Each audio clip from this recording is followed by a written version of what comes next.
Bonsoir et bienvenue dans votre programme Africa Première, votre rendez-vous, en tout cas du vendredi soir, où on reçoit de nombreux invités et de pépites, rien que pour vous, issus de la diaspora africaine. Alors ce soir, je vous ai concocté, en tout cas comme tous les vendredis soirs, une brochette d'invités exceptionnels. Et pour cette fois, on va commencer avec notre première invitée qui s'appelle Binta Diallo. Bonsoir. Bonsoir Gladys. Alors, comment tu vas? Très bien. Déjà, je te remercie pour l'invitation. Merci. C'est moi qui te remercie d'avoir accepté de participer à ce projet Africa Première. Très bien. Alors, Binta, aujourd'hui, les gens qui nous suivent ont besoin de découvrir qui tu es véritablement. Est-ce que, voilà, tu peux nous parler un petit peu de toi? Alors, je m'appelle Binta Diallo, je suis d'origine guinéenne. D'accord. Voilà, je suis arrivée en France dans les années 2000 pour effectuer des études universitaires. D'accord. Et à la fin de ce parcours, j'ai décidé de rester parce que j'avais entamé une vie familiale en France et surtout aussi d'entreprendre. Donc, ce qui me mène aujourd'hui à la création de 3 entreprises en France, et notamment de Château Rouge. Ouais, dont on va parler, un très très beau projet parce que tu as eu le temps de m'en parler en tout cas en aparté et je laisse ça un petit peu parce qu'on a envie de découvrir vraiment qui est ta personne et surtout ton parcours. Donc tu nous expliques que tu quittes ton pays natal, la Guinée. Un magnifique pays. Oui, petit clin d'œil à tous les Guinéens qui nous suivent en tout cas. Et tu quittes pour justement venir faire des études en France. Binta, à ce moment-là, tu grandis dans ce pays-là. Comment en fait comment tu vivais? Comment était Binta à ce moment-là en Guinée? Alors, Binta, comme toutes les jeunes africaines qui s'exilent pour faire des études, j'ai atterri à Reims pour faire des études de droit à la base. Et finalement, ça m'a pas trop plu parce que j'avais beaucoup plus le fibre commerciale. Je viens d'une famille à Conakry de grands commerçants. Donc en fait au final ça t'a rattrapé. Ça m'a rattrapé un peu, oui, c'est ça. Donc j'ai décidé de venir sur Paris pour faire une école de commerce et de management. Et c'est au bout de ce parcours d'école de commerce que j'ai décidé d'entreprendre. Et puis à côté j'avais ma vie aussi familiale, mais c'était surtout voilà. Et du coup, une fois que tu arrives en France, ce manque aussi du pays, parce que tu as aussi beaucoup de personnes, même ceux qui nous suivent d'ailleurs, qui ont peut-être ce projet de quitter leur pays pour venir faire des études, que ce soit en France ou dans un pays européen ou même américain, par exemple, donc de sortir de leur pays natal pour y aller étudier. Est-ce que ça n'a pas été aussi un challenge aussi pour toi de dire, je quitte toute ma famille, toutes mes habitudes pour aller vers l'inconnu? Alors effectivement Gladys, un grand challenge parce qu'il faut savoir que c'était la première fois que je sortais du cocon familial. D'accord. Surtout dans ma famille, le plus souvent les filles restent en famille, c'est plus les hommes qui partent en aventure, pas les filles. Mais j'ai eu la chance d'avoir une famille formidable donc qui avait confiance en moi et effectivement j'étais juste venue pour faire des études.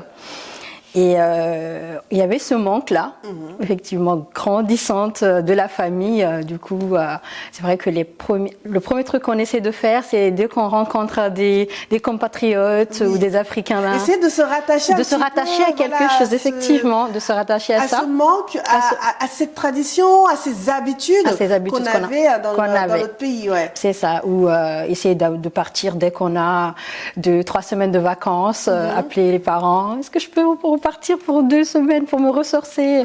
Donc effectivement, oui, c'était une grande coupure, mais aussi qui m'a permis, en tout cas pour ma part, de grandir et aussi de se rendre compte de cette culture qu'on a, de cette valeur familiale qu'on a, qui m'est très chère aujourd'hui. D'accord. Alors aujourd'hui, tu es chef d'entreprise, tu es venu ici pour étudier. Qu'est-ce que ça t'a apporté? Quelles sont les valeurs que tu as amenées en venant ici en France, dont tu en es fier et que tu as aussi développées dans tes différentes activités, que ce soit à ce moment-là scolaire et du coup maintenant dans l'entrepreneuriat? L'éducation. Ouais. L'éducation que j'ai reçue de ma famille, de ma communauté, parce que c'est vrai qu'en France, on est l'enfant d'eux. Ouais. Alors qu'en Afrique, on est l'enfant de tout le monde, de la famille, du quartier, et même de la nation, et même du continent. Ces grandes valeurs-là m'ont accompagnée et m'ont permis, surtout aujourd'hui, comme si je te rencontre dans la rue, juste de te dire par rapport à la couleur de peau, c'est quelqu'un de ma famille. Ouais. Et ça m'a permis aussi de savoir, parce que le plus souvent on dit, quand on sait d'où on vient, on sait où on va. Exactement. Donc pour moi, oui, c'est la valeur familiale. Ça, c'est très important chez moi et c'est ce que j'essaie d'ailleurs d'inculquer à ma fille et aux personnes que je rencontre. D'accord. Alors, du coup, tout de suite, tu parles d'un parcours dans le droit que tu n'as pas terminé, hein, tu as laissé, tu t'orientes dans une école de commerce et après, tu as cette fibre entrepreneuriale qui est en train de bouillir en toi et tout de suite tu te lances dans des projets. Est-ce que tu peux nous parler un petit peu de ce que tu as pu mettre en place post-études? Alors, il faut pas se leurrer, hein, ça n'a pas été facile, parce que c'est vrai que, comme tu dis, on vient dans un pays, ce n'est pas le nôtre, même si c'est un pays accueillant, qui nous donne des possibilités, mais ça reste quand même ces préjugés qui sont là. On est d'accord. On reste une femme africaine. Ouais. Et donc, il y a la question de savoir est-ce qu'elle sera capable ou pas capable de le faire. Mais encore une fois, quand on a reçu la bonne éducation, quand on a reçu les bonnes valeurs, on se dit je peux le faire. À partir du moment où je le fais avec amour, avec conviction et avec passion. Voilà, tu le fais malgré les obstacles qu'on rencontre tous les jours parce que très sincèrement, on en rencontre parce qu'on peut rencontrer des hommes qui peuvent être misogynes, on peut rencontrer des femmes qui peuvent par des paroles nous blesser au fait. C'est ça qui est étonnant, c'est que souvent, émanant de la gente féminine, on s'attend quand même à plus de soutien. Et en fait, en réalité, on constate que les femmes, elles aussi, mettent un peu je sais l'arrondir, mais les bâtons dans les roues. Alors moi, j'ai un conseil de ma grand-mère qui disait le plus souvent, il faut pas le prendre, il faut le prendre du bon côté. C'est parce que ces personnes-là, au fait, ils ont une peur en eux ou en elles, surtout parce qu'on parle des femmes. Elles ont une peur en elles, comme étant donné qu'elles peuvent pas réaliser peut-être ou essayer de réaliser leurs propres rêves. Donc ils projettent leur peur en toi. C'est ça. Et si tu fais pas attention, à un moment donné, cette peur-là va constitue un obstacle, toi, dans tes projets ou dans tes projections futures. Oui, quand je rencontre ce type de personnes, j'essaie de me dire, c'est pas contre moi. C'est plus la peur d'elles-mêmes. Et de ce qu'elles peuvent réaliser, parce qu'on est capable, il faut le dire. Une femme, quand on se rend compte, hormis le boulot, ce qu'on fait, on est des chefs d'entreprise. Hein. En fait, pour en parler un petit peu, parce que on s'approche petit à petit du mois de la femme, le mois de mars, mais par anticipation, la femme, elle gère plusieurs entreprises, au-delà du côté professionnel, la famille, au sens élargi comme au sens restreint. Ça demande aussi une gestion. Une gestion. Ouais. On est entrepreneur à la base. Parce que pour gérer la famille, comme tu dis, maman, papa, les grands-parents, les beaux-parents, les enfants, le budget à la maison, les vacances, c'est... Quand on arrive à gérer sa propre famille correctement, je peux t'assurer qu'une entreprise à côté, c'est rien. Bon, on va parler de ton projet entrepreneurial dont tu nous as parlé, le projet Château Rouge. Oui. Voilà. Alors, comment est née l'idée du projet Château Rouge ?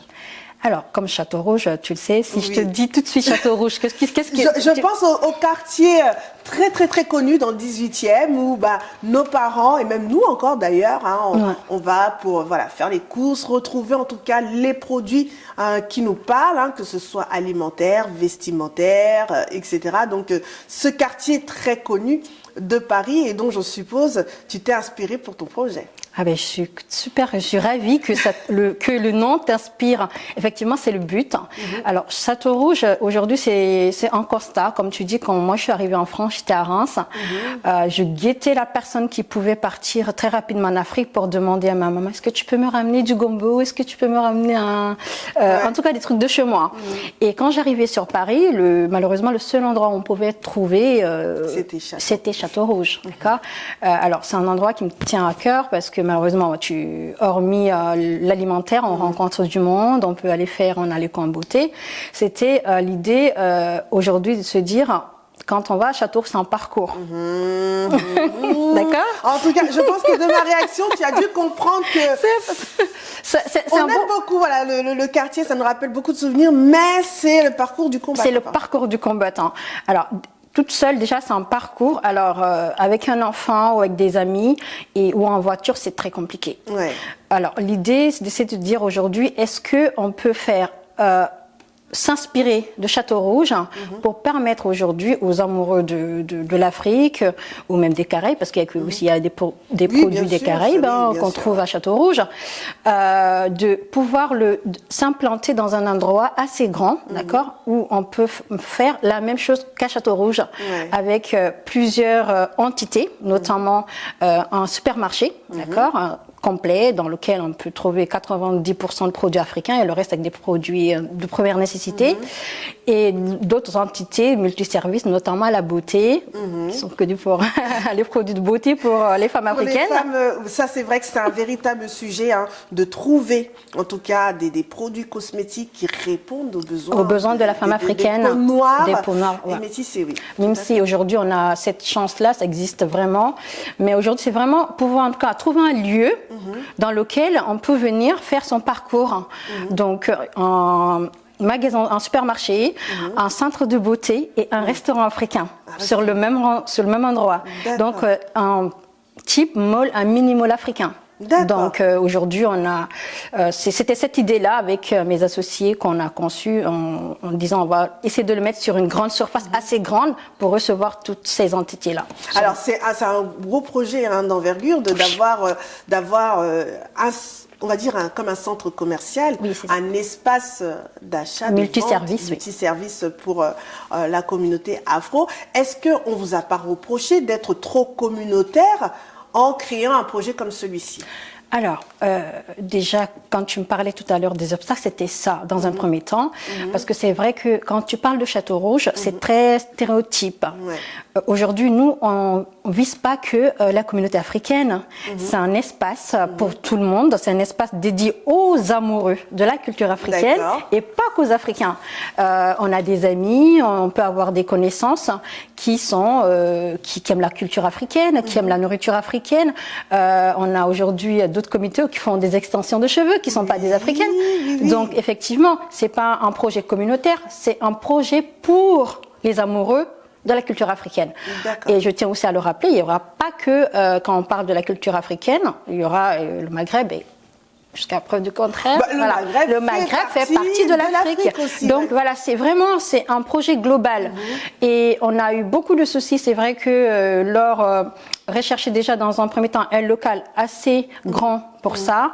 Effectivement, à partir du moment où on parlait de Château Rouge, donc on avait tout de suite, les yeux qui étaient en train de sortir de leur orbite, voilà. Oui, c'est un peu, les propriétaires étaient un peu réticents en se disant, oula, est-ce que c'est pas communautaire? Mais c'était à nous de leur expliquer à un moment donné que non, par rapport au projet, par rapport à la surface, par rapport à ce qu'on pouvait apporter, que c'était pas qu'un projet communautaire, c'était un projet pour les amoureux de la culture africaine et caribéenne en général.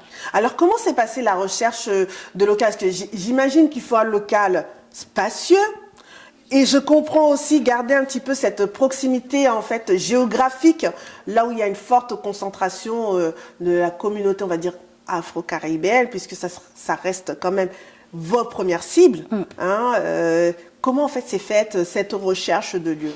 Alors, nous, dans un premier temps, on voulait soit être au centre de Paris ou sur le périphérique. Parce que, comme tu viens de le signaler, c'est très compliqué de trouver un centre assez grand, un espace assez grand qui allie. Parce que le but aussi, c'est comme je t'ai dit, quand on a des enfants, c'est de venir pouvoir se garer, pouvoir stationner et avoir de l'espace. pas possible. Donc effectivement, c'était très long. On a passé quasiment 1 an sur les recherches de sites. On a fait appel à un professionnel qui était spécialisé dans ce secteur-là et qui, heureusement d'ailleurs, qui nous a accompagnés et qui nous a trouvé un site qui est tout près de Paris, à 200 mètres de Paris, sur le périphérique. Alors, en termes de stratégie, donc, c'est des produits afro-caribéens, une cuisine afro-caribéenne, donc c'est vraiment un môle. Et du coup, en termes de sourcing, est-ce qu'on sera sur des sourcings quand même qui se feront en local, ou est-ce qu'il y a encore une stratégie d'aller sourcer les produits directement en Afrique et les faire venir? Comment ça se passe? Alors, on cible les deux, d'accord. Déjà, on essaie de travailler déjà avec des fournisseurs qui sont là, parce qu'il y a le problème aussi de transport malheureusement par rapport aux produits. Qui représente aussi un coût. Un coût. Alors, et aussi de l'autre côté, aujourd'hui, on a commencé à travailler aussi avec des artisans de nos pays, de différents pays, du Sénégal, de la Guinée, du Gabon, je crois. Donc, on essaie de rentrer en contact avec les artisans qui sont dans ces pays-là pour pouvoir travailler avec eux. D'accord. Alors, ce projet qui est né depuis de longs mois d'ailleurs, qui commence à prendre forme avec un lieu identifié, mais pour lequel, en fait, encore aujourd'hui, pour en avoir parlé, il y a encore des défis, il y a encore des combats que tu mènes. Quels sont ces véritables combats pour lesquels tu fais face par rapport à ce projet? Alors, comme on a évoqué tout à l'heure, le premier souci, c'était vraiment de trouver le local. Parce qu'il y a les préjugés, il y a le problème de la surface. Et une fois qu'on a pu trouver un bailleur privé, je tiens à le signaler, tu verras l'importance du mot privé tout à l'heure, un bailleur privé qui nous a fait confiance et avec lequel on a signé un bail commercial de 9 ans, ferme. Et on a essayé, nous, dans le respect de l'art, en essayant de respecter la procédure, d'aller se présenter à la mairie pour leur dire, écoutez, on a signé un bail, on va signer, on n'avait pas signé encore le bail, on va signer un bail commercial avec telle entreprise. Aujourd'hui, on vient se présenter au sein de la ville. On est porteur de projet, voici le projet, voici notre business plan, pour lequel on n'était même pas obligé de leur montrer parce que c'est privé. Et on leur donne les croquis de tout ce qu'on allait effectuer au sein de la ville. Et donc voilà, on vient en tout cas essayer de travailler avec vous. Et potentiellement, si vous avez, nous, on a besoin de collaborateurs et vraiment pouvoir recruter au sein de la ville. Donc vraiment, on vient travailler la main dans la main avec vous. Au début, tout allait bien. Donc, on nous dit que tout se passe bien. C'est un magnifique projet. C'est un très beau projet. Voilà. Franchement, on nous applaudit. Top. Tout est beau. À ma grande surprise, 3 mois avant la remise des clés, j'ai mon bailleur qui m'appelle pour me dire il y a un gros souci avec la mairie. Bon, je comprends pas. Et si, ils veulent pas finalement de vous parce que c'est un projet communautaire. D'accord, mais moi j'ai eu la personne qui était en charge des commerces, qui était le responsable et qui m'a dit que tout allait bien. Mais je ne comprends pas. Alors on a 2 sons de cloche. Non, écoute, je pense que c'est un malentendu. Je vais les rappeler parce que j'ai déjà des rendez-vous avec la mission locale pour des recrutements. D'accord. Donc l'étape était déjà bien avancée. Donc je dis je ne comprends pas. Donc je pense qu'il y a eu un souci. Peut-être que c'est sur un autre local parce que effectivement c'était un complexe qui sortait de terre. Donc ils appellent ça VFA, pardon. Et je me suis dit peut-être que c'est sur un autre local, sur un autre site, pas le nôtre, sur lequel on a le bail commercial. Et j'appelle la personne que j'ai eue, j'ai pas compris. A changé. Voilà, du discours. Tout. Très bien, parfait. Est-ce qu'on ne comprend pas? Alors, on nous reprochait qu'on était en tête de gondole. On était en tête de gondole, ça les chiffonnait un peu, d'accord. Et vous êtes en tête de gondole et on a envie d'avoir un restaurant classique à cet emplacement-là. On essaie de comprendre qu'est-ce qu'ils appellent classique, pour ne pas sortir le mot africain. Très sincèrement, Gladys, ça a été très compliqué. Donc pendant 4-5 mois, on a essayé de comprendre parce que les mots ne sortaient pas. Les mots ne sortaient pas, donc, et on ne comprenait pas pourquoi, en fait, aujourd'hui, la mairie, soit dès le départ, ils nous disaient non, et De quel droit d'ailleurs? Parce que c'est quelle raison, pour quelle raison? Et en plus, c'est un bail commercial. On est d'accord. Donc, c'est un porteur de projet privé et un promoteur privé. Oui. Donc, à partir du moment où la mairie ne peut pas s'interférer dans un bail commercial privé. Donc, on leur demande, pour éviter vraiment d'aller en conflit, pour ne pas dire on a fait du forcing pour s'installer, on essaie de négocier, de trouver des solutions. De guerre lasse, malheureusement. Jusqu'à aujourd'hui, en tout cas, 6 mois. 6 mois. 6 mois.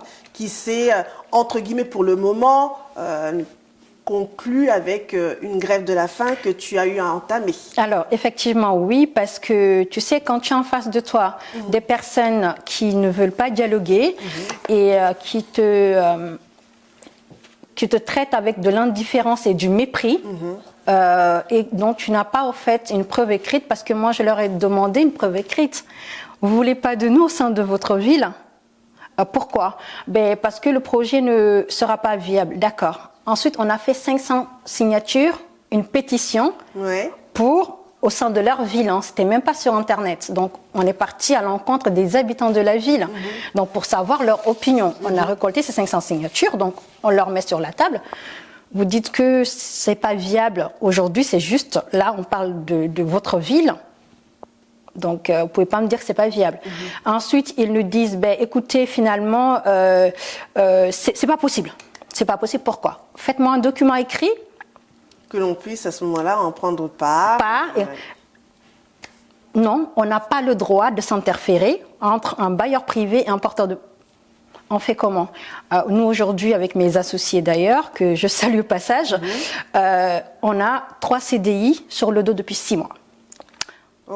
D'accord? Sur les 12 personnes qu'on devait recruter, on a recruté 3 personnes, la chargée de communication, le chef, parce que c'est vrai que c'est une culture, pour trouver un bon chef, il faut t'y prendre tôt, et quand tu l'as, t'as pas envie de lâcher. Bien sûr. Donc, et une autre personne qui sera la serveuse, ça fait 3 personnes qu'on paye à plein pot pour l'instant. D'accord? Donc, on leur explique. Et ils nous disent non, qu'ils ne veulent pas nous donner de documents écrits. Je dis, on fait comment? Vous devez vous retourner contre le bailleur. La faute, c'est pas le bailleur, c'est vous qui voulez pas de nous dans la ville. Vous avez 90% de la population favorable. Et surtout, je vais pas aller m'ouvrir ce type de... Je sais où je peux trouver les clients. Je l'ouvre dans la ville parce que vous avez 80% de la population aujourd'hui qui est africaine. Donc la demande, elle est là. Non, on vous le donne pas. J'ai essayé vraiment de passer par tous les moyens de négocier. Et à un moment donné, je me suis dit, à contre-cœur, parce que, comme tu sais, on a parlé de valeurs tout à l'heure, de valeurs africaines. Chez nous, c'est très important, même par rapport au respect des personnes aujourd'hui qui ne mangent pas à leur faim.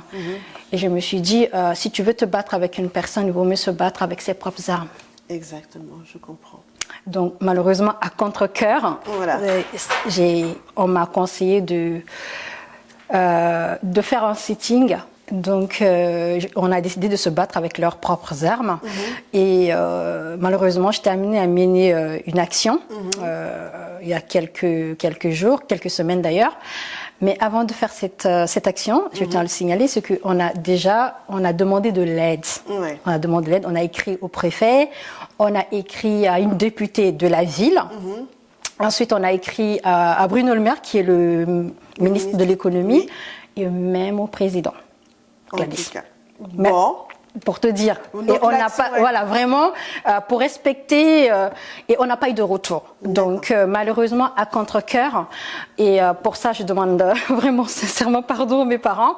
J'ai entamé une grève de la faim devant la mairie de cette ville pour qu'on puisse nous recevoir. D'accord. Et c'est ce jour-là que les choses commencent peut-être... ont commencé à bouger. Déjà, ils ont commencé à nous recevoir dans un premier temps pour nous écouter. Et là, on a un deuxième rendez-vous qui a été fixé pour le 27. D'accord. Je ne sais pas comment, à quelle sauce on va être mangé. Donc, si aujourd'hui on est là, c'est vraiment pour demander du soutien et de l'aide. Je déteste, je pense... Même avec mes associés, on n'est pas là pour se victimiser. C'est trop facile de dire c'est pour ça ou ça. On va se battre. On va se battre. Et on est en mesure de faire. Ouais. On n'est pas là, on ne demande pas de l'argent, on ne demande pas de l'aide, on ne demande pas de nous financer. On veut juste qu'on nous laisse travailler. Très sincèrement. En tout cas, c'est noté à tous ceux qui nous suivent. N'hésitez pas, en tout cas, à suivre, à se rapprocher même de vous. On mettra aussi toutes les informations pour soutenir le projet Château Rouge, un projet qui me parle à la communauté, mais au monde entier. En tout cas, merci beaucoup, Binta. Merci, Gladys. Est-ce que je peux rajouter, excuse-moi? Oui, alors une dernière. Une dernière, on a une pétition en ligne. Donc, n'hésitez pas à aller la signer. Donc, ce sera votre manière, en tout cas, de nous soutenir. En tout cas, merci. On transmettra les informations de la pétition. Merci beaucoup. On va faire une pause à idées sorties et on va continuer avec notre deuxième invité. Bienvenue dans les idées sorties d'Africa Première. On commence avec la finale de 1 plus Star saison 12, du foot, de la danse et du show, tout ce qu'on aime. Alors pour cette 12e édition, le tournoi 1 plus Star voit les choses en très grand. Fini les matchs au pied de la Tour Eiffel, cette saison, la compétition aura lieu dans le nouvel écrin de la marque partenaire d'Impulstar, l'Adidas Arena, qui aura été inauguré quelques jours plus tôt côté Porte de la Chapelle à l'occasion du match entre Paris Basketball et Saint-Quentin. Et ça se passe le 15 février du côté de la salle Adidas Arena. On continue toujours avec les idées sorties et cette fois-ci, retrouvez le phénomène de danse Mboka Mboka, qui sera du côté de Congo-Brazzaville le 15 février 2024 à 18h à la salle Sarvonian. Cette création programmée au Massa puise son essence dans la rue. C'est un témoignage de la lutte quotidienne de la jeunesse congolaise, un combat contre la lassitude, la soumission, l'oubli dans l'alcool et l'abandon. Je rappelle, c'est le jeudi 15 février à partir de 18h dans la salle Sarvonian. On clôture cet événement avec Saifond, cet artiste guinéen, en concert 100% live le samedi 17 février au restaurant Kaki de Bambeto à 20h. Ce sera un gala de charité en soutien aux orphelins et aux plus démunis. N'hésitez pas justement à prendre vos places pour profiter de cet événement. C'est tout pour Africa Première. Alors à l'instant, vous venez de suivre les idées sorties. En tout cas, c'est des événements que l'on peut faire en famille ou entre amis. Donc n'hésitez pas en tout cas à vous renseigner et aussi à les noter dans vos calepins. On continue avec notre deuxième invitée, Sandra Yoka, qui est avec nous. Bonsoir Sandra. Bonsoir Gladys. Comment tu vas? Ça va et toi? Ça va, ça va. Alors je vais te présenter très brièvement et puis on va parler de toi, qui tu es. Et je pense que tous ceux qui nous suivent ce soir auront le plaisir de se familiariser à ta personne. Alors Sandra Yoka, tu es mère de 5 enfants. C'est bien ça. On te félicite, c'est un très très beau parcours. Et également tu es issue d'une famille de classe aisée. Pendant ta plus tendre enfance, tu voyageais, tu vacillais entre la France et le Congo. Et actuellement, tu vis dans une belle région française qui est la Normandie. C'est ça. Est-ce que je ne me suis pas trompée? Ça va. Parfait. Alors, Sandra, parle-nous un petit peu de toi, au-delà de ce que j'ai pu présenter. Qui est véritablement Sandra? Je suis congolaise de Brazzaville. J'évolue dans les métiers de l'événementiel parce que c'est un secteur que j'aime beaucoup, être en contact avec l'extérieur, le relationnel. Et je suis mère de 5 enfants également. Et en ce moment, je suis en préparation de l'organisation d'un grand événement. Dont on va en parler tout à l'heure, ouais. Voilà. Et je me suis lancée dans l'auto-entrepreneuriat très jeune. D'accord. Du haut de mes 21 ans. Ouais. Voilà. J'ai ouvert mon premier commerce, on va dire, au Congo-Brazzaville. Et j'ai fait pas mal d'activités, notamment dans la restauration, dans un pressing, pour pouvoir... j'ai touché un peu à tout, on va dire. Oui, alors tu es de nature autodidacte. C'est ça. Voilà. D'où est venue cette envie, en fait, de te lancer dans l'entrepreneuriat, d'entreprendre et puis de toucher à différents secteurs d'activité qui, en soi, ne sont pas forcément liés. Tu nous as parlé du pressing et de la restauration. En soi, peut-être pour les vêtements des salariés, mais ça reste quand même deux mondes totalement différents. Donc, comment tu arrives à toucher un peu à tout?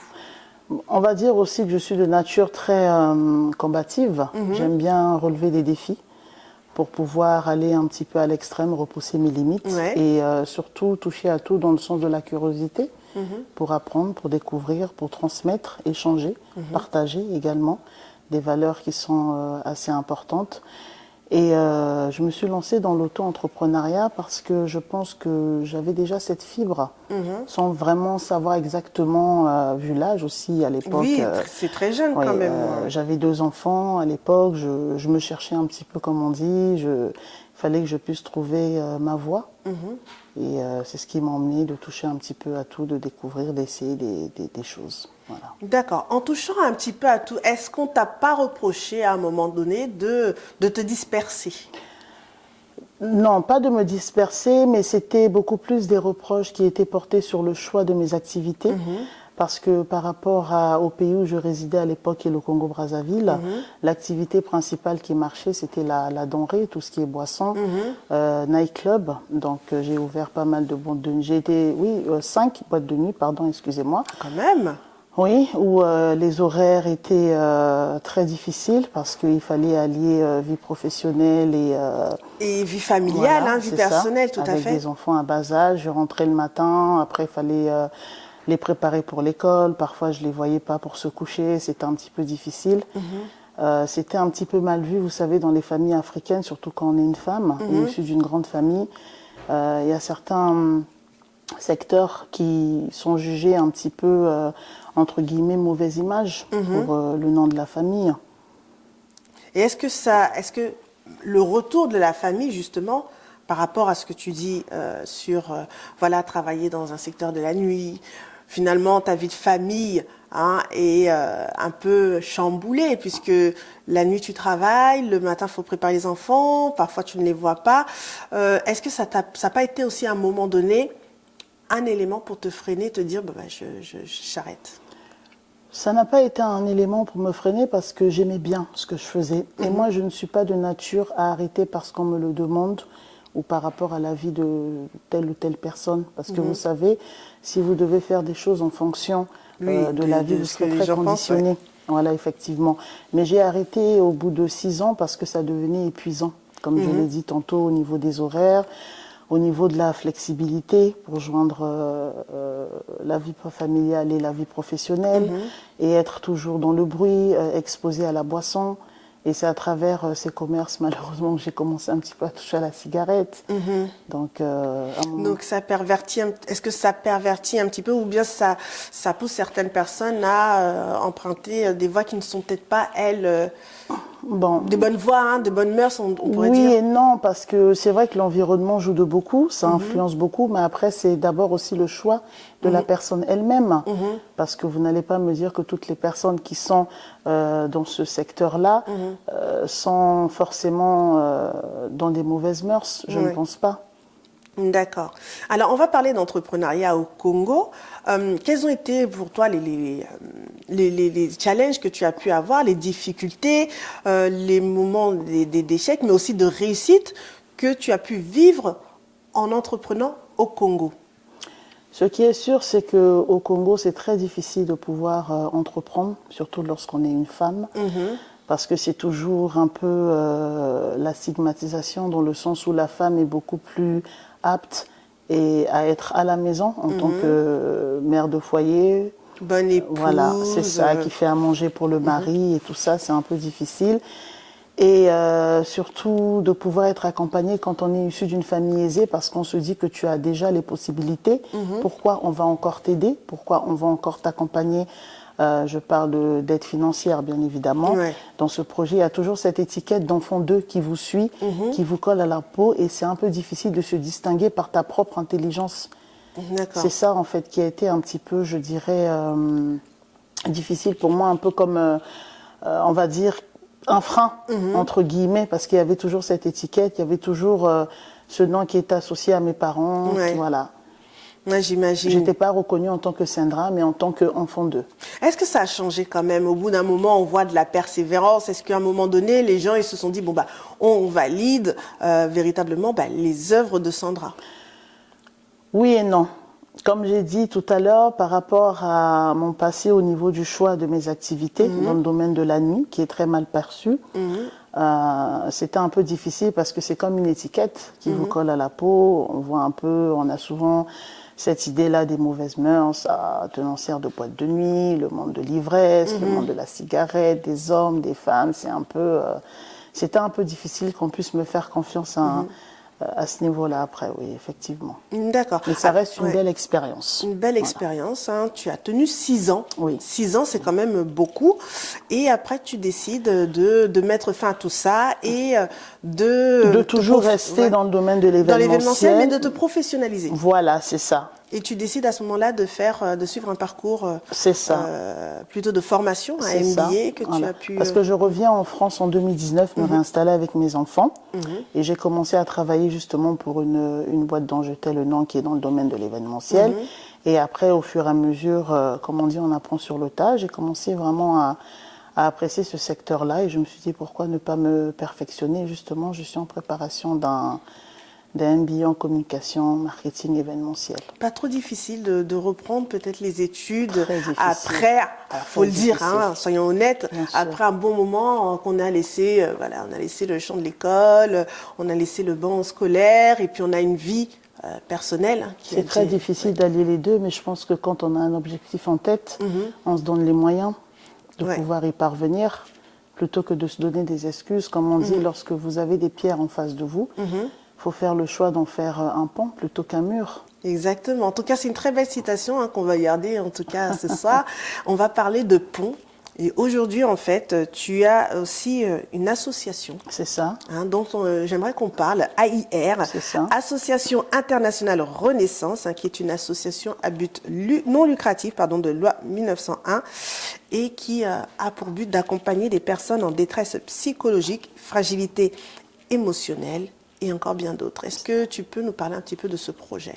En fait, c'est un projet qui œuvre justement, comme vous venez de le dire, d'accompagner les personnes en fragilité émotionnelle au sein de leur famille, donc intrafamiliale, sur le domaine de tout ce qui est volet psychologique, les bleus de l'âme, les douleurs invisibles, comme on dit, dévalorisation, rejet, humiliation, stigmatisation, pervers narcissique aussi.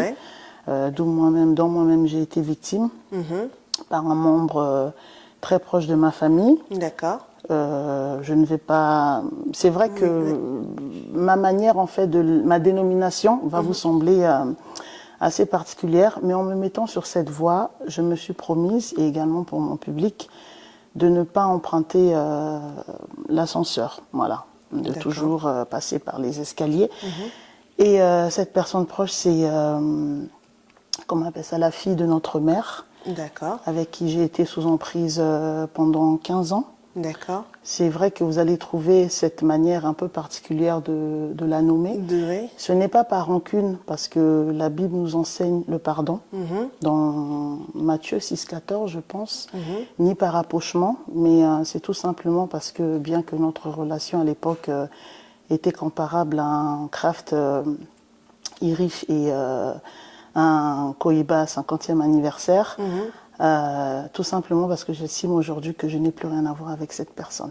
D'accord. Voilà. Alors, on va parler un petit peu de cette dimension émotionnelle, psychologique dans la communauté africaine. C'est un sujet qui reste quand même tabou, parce qu'on se dit, soit c'est de la folie, ou soit c'est souvent associé de la sorcellerie, alors que cette dimension émotionnelle n'est jamais... est très peu prise en compte aujourd'hui. Et encore, je pense qu'en 2024, on commence à s'y intéresser, mais il y a encore des barrières. Du coup, comment en fait, Sandra Yoka, tu l'as vécu et à travers cette association, quels sont les retours que tu reçois? Vous voyez, je vais vous prendre l'exemple du cafard. On connaît tous le cafard. Oui. Aujourd'hui, toute personne qui se retrouve face à un cafard, la première réaction, c'est de faire la grimace, de vouloir le marcher dessus ou même, voire pire, le tuer. Le cafard est connu dans tous les supermarchés, que l'on trouve sur tous les flacons d'insecticides. Mais ce qui est assez paradoxal, c'est que bien que le cafard soit mis en avant, ça n'empêche pas aux gens, en fait, aux personnes, malgré que le flacon essaie de se donner le bon rôle, de pouvoir savoir la vraie nature du flacon qui est un produit dangereux et toxique. Ce qui veut dire qu'aujourd'hui, on parle du pervers narcissique, d'accord?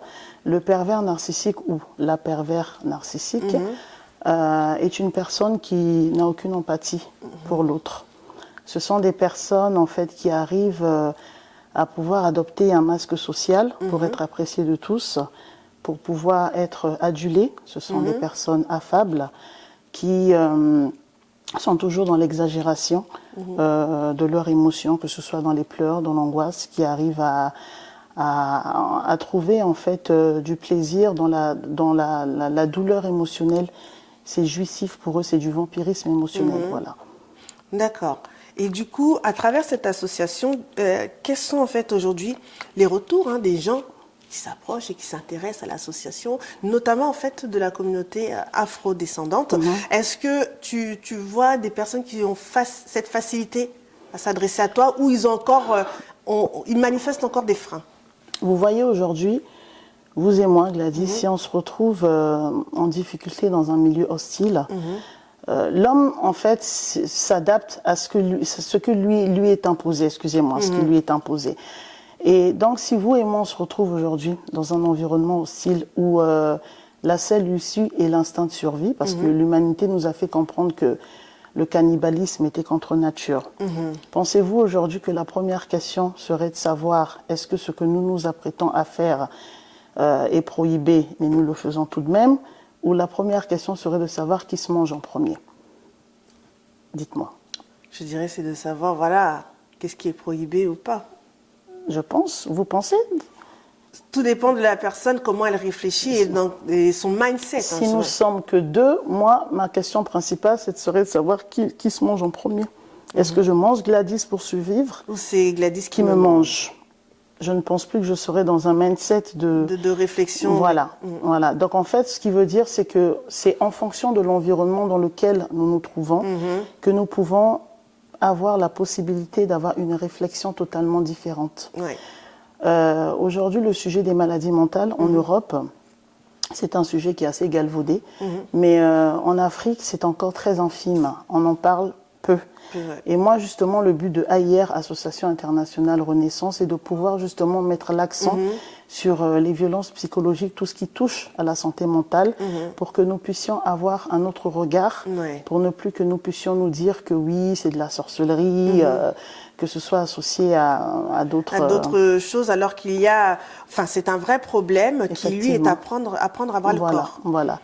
Et donc, pour la première année de lancement de AIR, ce sera vraiment de faire de la sensibilisation. D'accord. Après cette conférence que j'organise, de faire des masterclass beaucoup plus centrées en Afrique, que nous allons effectuer, mon secrétaire Marvin et moi. D'accord. Donc après cette conférence, normalement, nous devons aller sur Abidjan. Nous avons aussi le Gabon, l'Afrique de l'Ouest aussi, le Sénégal, en Afrique de l'Ouest, le Togo, Kinshasa, Guinée équatoriale, donc, et le Maroc également pour la seconde édition de l'Assas en octobre, pour pouvoir justement propager l'information, informer, sensibiliser, afin que les gens ne soient plus dans la honte.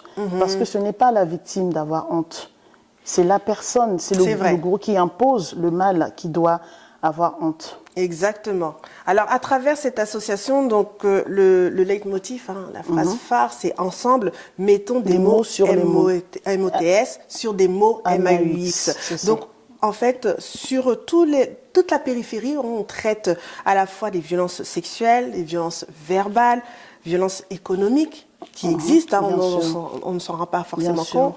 Un sujet aussi qui est très intéressant, c'est aussi la cyberviolence, bien sûr.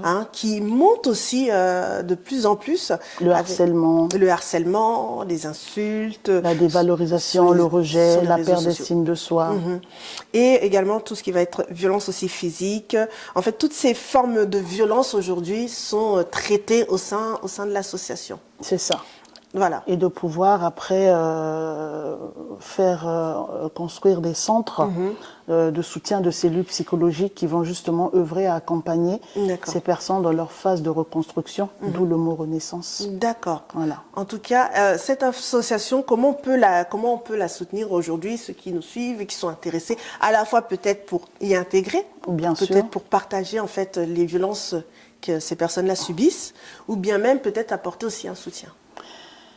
Tout d'abord, c'est d'en parler, c'est l'information qui est primordiale parce qu'il faut sensibiliser, informer, partager pour changer même dans des zones reculées, également qui n'ont pas forcément accès à l'information ou Internet ou tout support média que nous connaissons aujourd'hui. Et ensuite, pour pouvoir conseiller, soutenir, parler. Parce que vous savez, lorsque l'on vit des douleurs internes, des bleus de l'âme, comme on dit, qui sont invisibles. Elles peuvent être répertoriées depuis l'enfance, depuis le bas âge, et on a souvent du mal dans la construction de l'équilibre de notre vie. Il faut en parler, la parole. Tant qu'on ne parle pas, on garde, on prend sur soi, et souvent, malheureusement, il y a des cas où ça vire au suicide. Et ça, c'est désolant. Moi, par exemple, pour ma part, j'ai trouvé... une thérapie à travers l'écrit, dans l'écrit-thérapie, qui a été vraiment un exutoire pour moi. Je parlais avec mes cahiers, je parlais, c'est ma douleur, mes larmes qui ont été l'encre de mes inspirations. Mais pour ces personnes-là qui n'ont personne à qui parler, qui ne savent même pas qu'on peut en parler, qu'il y a des aides qui peuvent leur être apportées, des solutions, du soutien. Comment elle fait ? Cette jeune fille qui a été violentée, abusée, dévalorisée, où on n'a jamais cessé de rappeler des petites phrases bêtes, que pourquoi tu es née, quel genre d'enfant tu es. En grandissant, vous pensez qu'elle va avoir quelle image d'elle-même. Et il y a aussi des hommes, ce n'est pas parce qu'on parle des femmes que ça ne minore en rien les hommes également qui sont beaucoup plus atteints et touchés par cette situation. En tout cas. Alors, on va clôturer cette deuxième partie d'Africa Première avec l'événement que tu prépares en 1 minute. Je reviens sur cette journée du 16 mars que tu prépares. Quelles sont, en fait, entre guillemets, les prémices, l'organisation prévue pour cette journée? Il y aura une projection de film, un court-métrage de 15 à 20 minutes sur le sujet, justement, des blessures psychologiques. C'est aussi un événement autour du lancement de mon livre, qui va être l'histoire de mon témoignage, de ma vie, de mon vécu. Il y aura un échange débat entre le public, il y aura des intervenants, notamment des psychologues spécialistes en santé mentale, des coachs, pour l'estime de soi. Qui seront présents. Qui seront présents également, et d'autres journalistes qui viendront un peu de pas mal de pays d'Afrique, et des écrivains. Des hommes politiques, on attend du bon monde.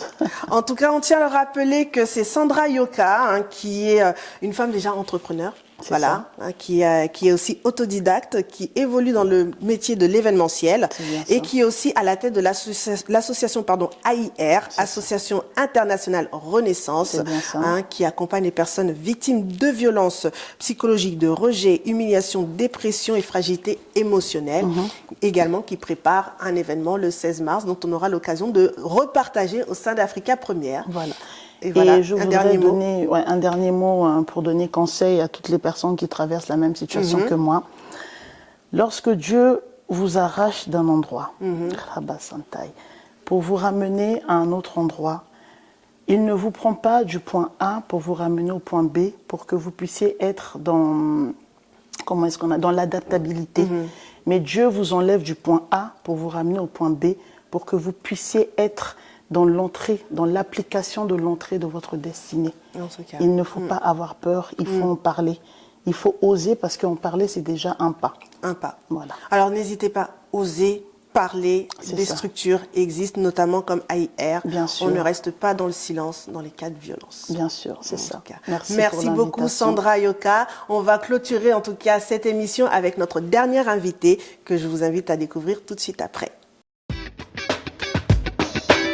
Merci en tout cas de nous avoir suivis au cours de cette deuxième partie d'Africa Première avec notre invitée Sandra Yoka, que nous remercions en tout cas de son passage. On clôture cette émission en musique et en beauté avec l'artiste Clark Donovan qui est juste en face de moi. Bonsoir Clark. Bonsoir Dadis. Comment tu vas toi? Ça va super, écoute. En tout cas, ça fait plaisir de te recevoir depuis le temps que je cherche. Merci pour l'invitation en tout cas. Ouais. En tout cas, bienvenue à toi Clark. C'est l'occasion en tout cas au sein d'Africa Première pour les amoureux de la musique afro. Yes. De te découvrir ou voire même de te redécouvrir, en tout cas sous ton art. Clark Donovan, qui est né un certain 23 septembre du côté de Versailles, dans les Yvelines. En tout cas, depuis ton plus jeune âge, tu as un goût prononcé pour la musique, la danse et ces différentes influences dans le domaine qui te font prendre conscience que tu es fait pour être un artiste. Et tu as parmi tes repères musicaux, on nomme Michael Jackson. On a pu voir comment tu danses, Koffi Olomide, Fally Ipupa et bien d'autres. En tout cas, bienvenue à toi dans cette émission. Merci pour l'invitation. Parle-nous en tout cas de Clark, comment Clark il a évolué dans son enfance, surtout sur l'aspect musical. Alors, sur l'aspect musical, comment j'ai évolué disons que je voulais être tout d'abord l'un des meilleurs danseurs de ma génération. Ça, c'était vraiment ma première vocation.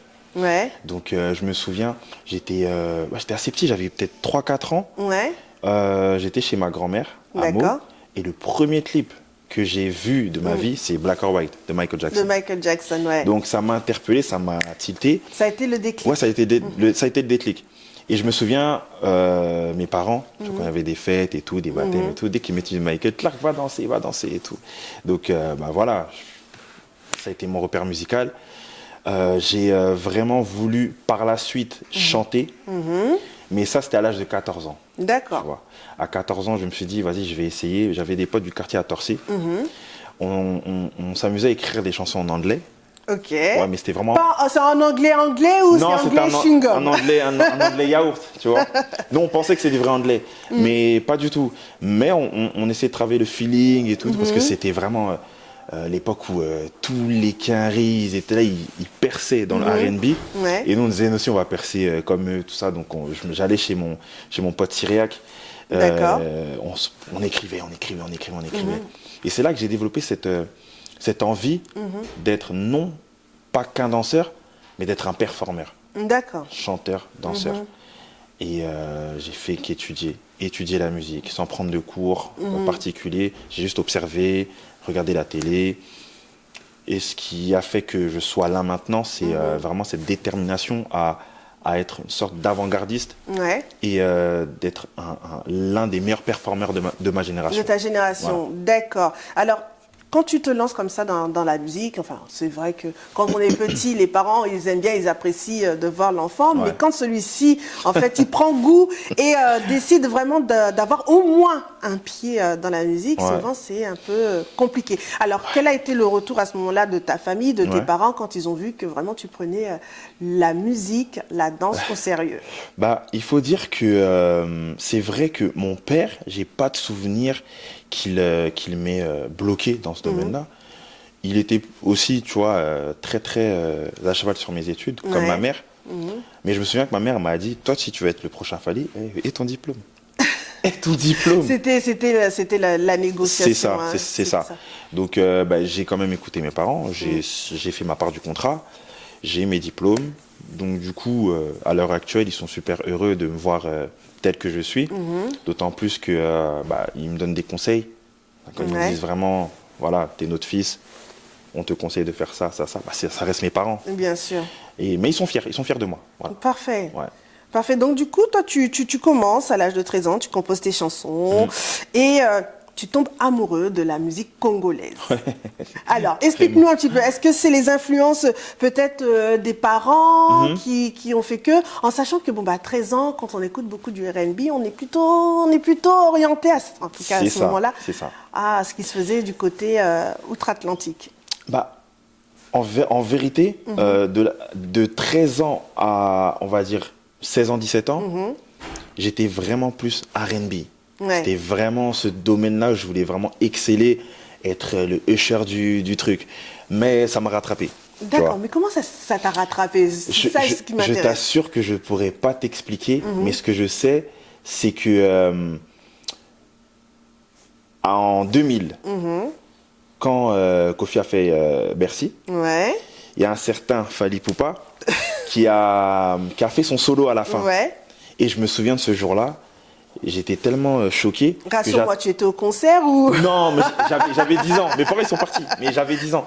Mais je me souviens, ce jour-là, mon père a ramené la cassette. D'accord. Donc, au temps des VHS. Oui. Et j'ai attendu qu'il sorte pour fermer la porte et copier tout ce qu'il faisait. Et c'est à partir de ce moment-là que j'ai dit, non, en fait, la musique congolaise, c'est quelque chose. C'est quelque chose. Donc, du coup, en fait, on va dire que Fally Ipupa, quelque part, fait partie, en tout cas, de tes références. Bien sûr, bien sûr. Et puis, bon, on voit aussi comment il performe, donc... c'est ce qu'on te souhaite, d'ailleurs. C'est ce qu'on te souhaite. Alors, du coup, tu continues ton chemin. En 2010, tu participes à une émission à la recherche du nouveau Michael Jackson sur W9. Parle-nous un petit peu de cette expérience. Ah, c'est une très belle expérience. En fait, c'était par hasard. C'était par hasard. J'ai envoyé une vidéo qui est sur YouTube, mais je l'ai mise en privé. Oh, dommage. Parce que non, le look, c'était pas ça. Mais voilà, c'était à l'époque. Donc, en fait, j'ai envoyé cette vidéo par hasard. Et il s'avère qu'il ne m'avait pas rappelé. Donc du coup, moi, tellement j'étais déterminé, je fais c'est bizarre. Ils ne m'ont pas encore appelé. J'ai appelé W9, je leur ai demandé, mais j'ai envoyé une vidéo, Ah mais oui, vous êtes pris, monsieur, on a oublié de vous appeler, Ok, donc si tu n'avais peut-être pas appelé, peut-être que... Voilà. Non. Donc je suis allé à l'émission. Franchement, c'était super bien parce que voilà, les candidats, c'était tous des fans de Michael Jackson. Moi, j'étais aussi un grand fan de MJ, donc on s'est très très bien connectés, tu vois. Ouais. Je suis allé jusqu'en demi-finale. Bien, je suis allé quand jusqu'en même. demi-finale, ce qui montre que là, tu me demandes Il y a de le danser, niveau. voilà, Il y a le tu niveau. vois. Mais c'était une super bonne expérience et ça m'a vraiment amené à dire que la télé, en fait, c'est trop bien, quoi.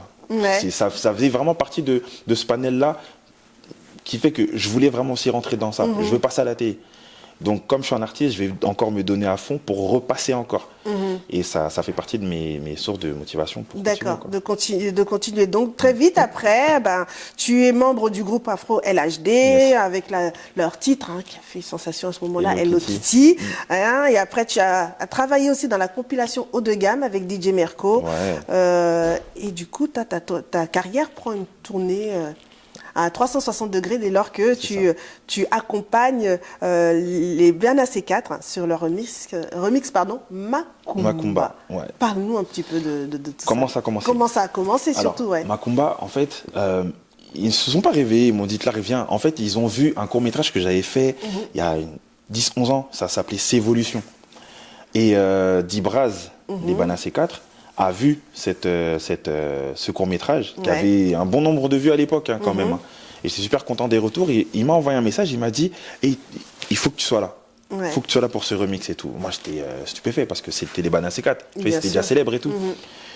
Donc, je suis allé au studio. Tout s'est bien passé.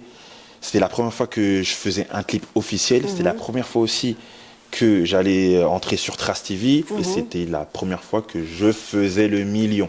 D'accord. Pas mon propre million, ouais, mais voilà, tu as profité de... J'ai contribué à ça. Ouais. J'ai eu de très bons retours et c'est là que ça a commencé à... Ça a commencé. Et puis bon, alors depuis là, on note de nombreux singles que tu as sortis, que ce soit Matiala, que ce soit Tornade aussi, qui a fait bouger beaucoup de personnes, notamment ta collaboration avec l'artiste et animateur Roi David, avec le titre Victoire. Qui est sorti en 2018. Donc tu as un sacré parcours, tu ne lâches rien. Et j'aimerais qu'on fasse un petit clin d'œil un petit peu par rapport à ce que tu fais avec le titre Oniats. Parle-nous un petit peu comment, en fait, parce que c'est mon coup de cœur de ce soir, comment, en fait, tu as construit ton projet Oniats? Alors, Oniats, c'est un remix du titre précédent qui s'appelait Toko Solo La Nini Volume 2.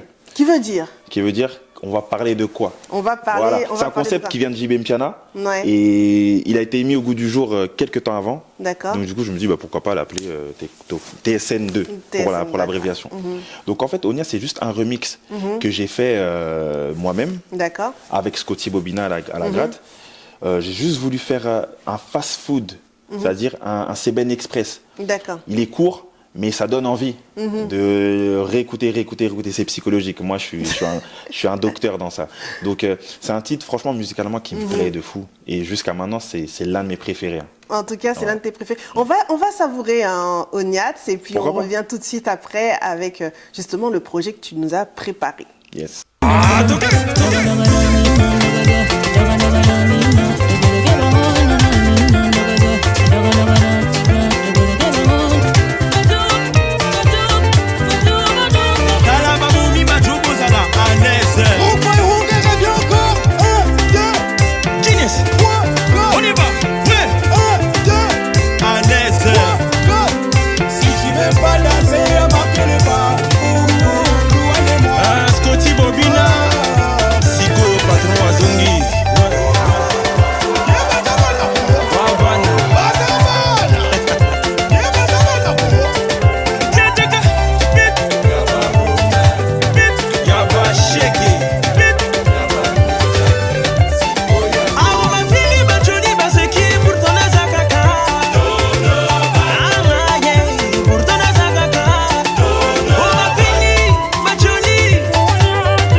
Nazangi Maloba.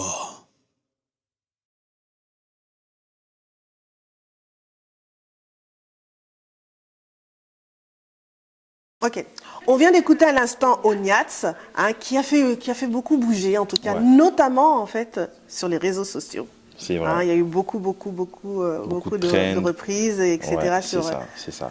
Sur cette chanson. L'avantage de mes titres, si je peux me permettre, c'est qu'ils sont dansants. Et mon but, c'est voilà, de satisfaire l'auditeur et de faire en sorte que ça reste intemporel. Intemporel. C'est ça. En tout cas, on peut te féliciter par rapport à cela parce que, hein, comme on dit, Yadono Boma Bango. Alors, ce soir, on va parler de ton projet Puissant. Hein. Tu nous reviens après un petit moment d'absence avec ce projet Puissant, ton premier single d'un EP que tu prépares. Alors, pourquoi Puissant ? Pourquoi Puissant ? Tout simplement parce que, voilà, moi, je suis quelqu'un qui voit en grand. Voilà, si tu as bien cité Victoire, Tornade, voilà, c'est des titres qui sont assez forts et qui en fait, pas qu'au sens du terme du rythme, mais qui en fait donnent une sacrée impulsion. C'est ça. Pourquoi ? Parce que voilà, moi, ma vision reste toujours la même, celle de créer l'impact. L'impact, c'est plus important pour moi, c'est plus important que les vues sur YouTube. D'accord. C'est plus important que les streams. Les streams, c'est bien, les vues, c'est bien. Mais ce qu'on va laisser chez la personne qui écoute et qui voit le clip, c'est ça l'impact en fait. D'accord. Donc puissant, c'est parce que j'ai voulu que le son soit puissant, tout simplement, et qui, comme je disais tout à l'heure, reste dans la tête, intemporellement parlant. Quoi. Alors il a été puissant parce que dès les premiers jours, il a cumulé quand même presque plus de 200 000 vues, je dirais même. On est au demi-million là. Ah bah, ça fait un mois. Voilà, dès les premiers jours déjà, au bout de 2-3 jours, on était déjà à presque 200 000 vues. C'est ça. Comment tu expliques cela ? Est-ce que c'est, on attendait le retour de Clark ? Bah, pour te dire la vérité, oui. Parce qu'il y a beaucoup de personnes, j'aurais pu très bien ne plus rien sortir et les gens auraient pu m'oublier. Mais comme j'ai dit, le mot d'ordre, c'est l'impact, tu vois. J'ai toujours eu des messages, mais tu reviens quand, on t'entend plus. Et je me suis concentré sur ce son. J'ai, comme on dit, le pouvoir de la parole. Hein. Bien tu vois, sûr. moi, j'y crois. Et quand je confectionnais ce titre-là, j'ai dit, ce son, il va toucher. Il va péter. Il va péter, il va toucher. Et le résultat, il est là. Donc même là, après un mois, on continue la promotion. Et c'est le premier extrait de mon EP hein, qui va venir, qui a le même nom, Puissant. Puissant, ouais, d'accord. Si tu veux qu'on en parle, c'est on va en parler. En tout cas, c'est, comme tu dis, une explosion de fraîcheur hein, dans la Dumbo World, un nouveau genre que Clark Donovan souhaite imposer hein, depuis de nombreuses années. Dumbo World. Ouais. Dumbo World, c'est exactement. Ça. Donc, on va regarder un extrait du clip Puissant et puis on va parler de ton EP et de ton actualité. John. Tu veux pas nous dire où elle est, hein? Je te dis rien. Je vais te gonfler. Tu peux pas te gonfler, il est déjà gros. T'es fort. Mais aujourd'hui, je vais te montrer que je suis puissant.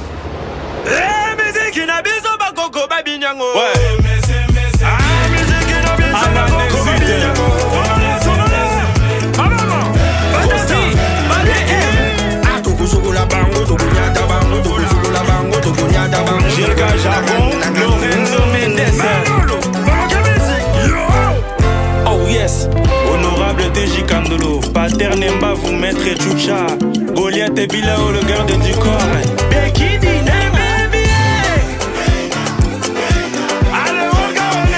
Bianca aussi la merveille.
donné à l'instant Puissant.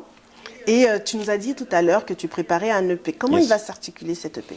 Alors, cet EP s'intitule Puissant. Également, ouais. Également. J'hésite si je mets volume 1, je suis en train de voir, mais il s'appelle Puissant. Voilà, c'est un EP très varié, où il y aura beaucoup de sonorités afro, urbaines aussi. D'accord. Je veux vraiment que cet EP soit entendu par les auditeurs comme un nouveau Clark Donovan. Moi, je dis un nouveau, mais c'est totalement ma base, en fait. D'accord. Comme je t'ai dit, j'ai commencé avec le R&B. Surtout, je dis pas que j'arrive avec le R&B, mais j'essaie vraiment de mettre au courant la personne que j'arrive aussi sur un terrain où je peux étendre mon public. D'accord. Voilà, avec des titres tels que Lolendo, ou bien j'ai un feat aussi avec Claudia Gezo. D'accord, Voilà, ok. qui s'appelle Bonio. Voilà. Qu'on salue, pardon, C'est ça. également. Et un troisième titre qui s'appelle Vide. Vide, c'est un son vraiment posé, très urbain, qui me permet de mettre le pied aussi dans ce domaine-là. D'accord. Voilà. Donc, D'accord. c'est vraiment Est-ce que cette prise de risque ne permettra pas, ou en tout cas ne fera pas penser à ton public qu'on perd aussi ce qui faisait Clark, hein, c'est-à-dire les rythmes congolais, le côté chocho, Seben, etc.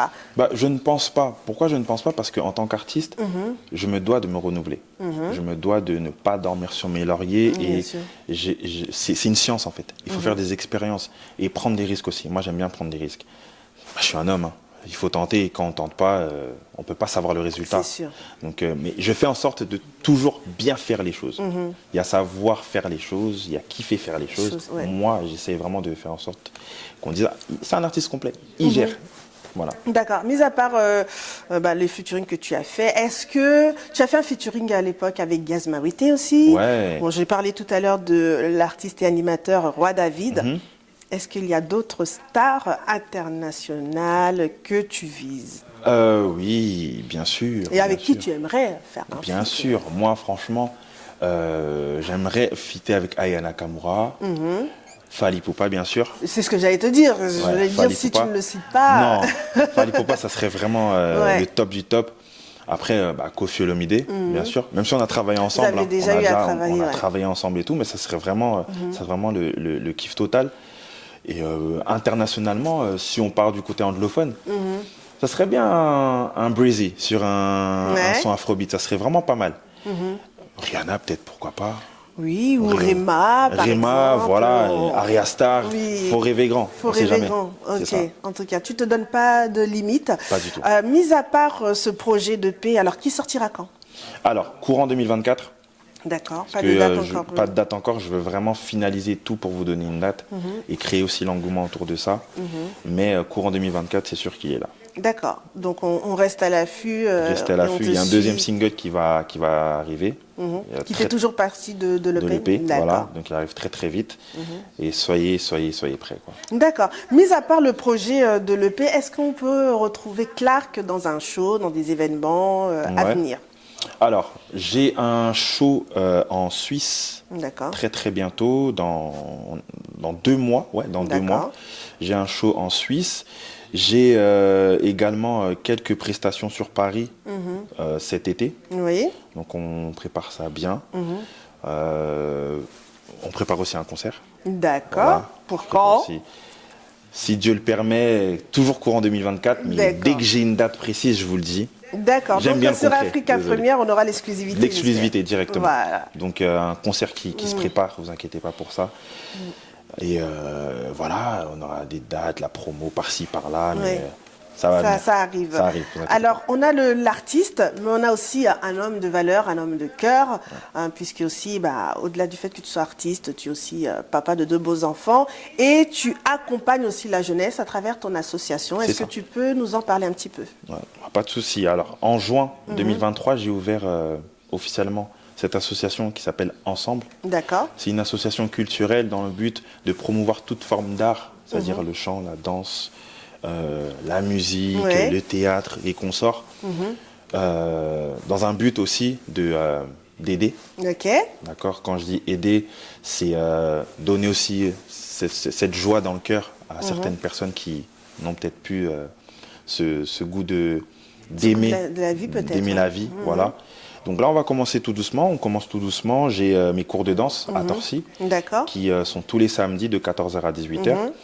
J'ai aussi à côté une agence de location de filles et garçons d'honneur. Ah ouais. Donc ça veut dire que toutes les personnes qui recherchent, en tout cas, les filles d'honneur, au lieu d'aller chercher peut-être la cousine, le cousin, le petit frère, le machin, qui peut-être ne sont pas forcément à l'aise, souvent dans ce rôle-là. Tout à fait. Là, du coup, Les danseurs, ils sont disponibles. Après, il y aura toujours moyen aussi de recruter 2-3 danseurs valables qui peuvent aussi participer à l'aventure. Donc j'essaie vraiment cette année d'être partout, d'être vraiment productif surtout, et qu'on me voit sur certains aspects dans lesquels on ne m'avait pas l'habitude de attrapé. te voir. Voilà, c'est ça. Et donc voilou. Est-ce que Clark aussi mettra aussi le pied à l'étranger, peut-être pour des événements, des occasions? Franchement, c'est mon souhait. C'est mon souhait d'aller déjà au Congo cette année. J'aimerais vraiment aller au Congo parce que c'est mon pays. Hein. C'est mon pays, il faut vraiment que j'aille faire quelque chose là-bas. Je pense bien que ça pourrait super bien marcher. Et qu'est-ce que je peux dire par rapport à l'étranger? Il y avait aussi le Canada, il y a le Canada qui est aussi prévu. L'Angleterre aussi. Et en septembre, j'ai un gros show avec de gros promoteurs qui préparent un bon truc. Je ne pourrais pas en dire plus parce que c'est eux. Mais on va faire les choses bien. En tout cas, Clark Donovan, c'est un plaisir de te recevoir, artiste franco-congolais, qui a de belles inspirations à la fois worldwide et aussi congolaises, qui nous revient avec son titre Puissant, que vous pouvez suivre notamment sur YouTube et toutes les plateformes de téléchargement, avec ce projet de paix qui arrive à très très très grands pas. Très très grands pas même. Voilà. Est-ce que tu as un petit mot, un petit message à l'endroit de tous tes fans? Alors, à tous mes fans, merci déjà de me suivre depuis toutes ces années, parce que ça fait bientôt 10 ans quand même qu'on est là. Merci pour votre soutien, même quand j'étais plus trop actif, vous m'avez montré beaucoup d'amour en m'envoyant des messages. Je peux dire que cette année, vous allez en manger du Clark Donovan. Ça arrive très très vite, très bientôt. En tout cas, merci beaucoup Clark merci à toi, pour ta venue. Merci à tous nos invités. Et également, on profite de remercier toute l'équipe de GM Beauty Studio qui nous accompagne notamment sur la mise en beauté, avec Georgina qui a assuré la mise en beauté. Voilà. Et également, on remercie toute l'équipe de C-Direct, par qui justement ce projet est né, et notamment Judicaël Moussirou qui nous accompagne sur le projet Africa Première. Je vous donne rendez-vous du coup vendredi prochain avec de nouveaux invités et toujours des pépites africaines à découvrir. À très bientôt.